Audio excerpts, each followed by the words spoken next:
كان في واحدة ساكنة في عمارة قديمة في الهرم، قالت إنها بقت تسمع حد بيفتح باب شقتها بالليل. أول مرة افتكرت إنها بتتخيل، بس تاني يوم سمعت الباب بيفتح وهي قاعدة لوحدها في الصالة. خرجت تبص، لقيت الباب مقفول زي ما هو، بس السلسلة كانت بتتهز كأن حد لسه سايبها.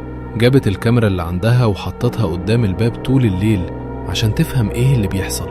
الساعة 3 الفجر صحيت من صوت خفيف جاي من المطبخ، كأن كوباية اتزحلقت على الرخامة. وهي ماشية للمطبخ حست ان في حد واقف وراها، بس لما لفت ما كانش في حد. فجأة لمحت ظل بيمر قدام باب الأوضة بسرعة، حد ماشي قدام الأوضة.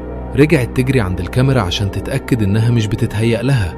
لما فتحت الفيديو لقيت الباب بيفتح نص فتحة لوحده وبعدين يقفل ببطء.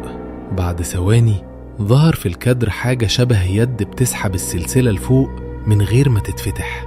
كل ده حصل وهي نايمة جوه ومفيش أي حد تاني في الشقة. من يومها بتقول إن اللي واقف على الباب مش بيحاول يدخل، هو مستني هي اللي تفتحه.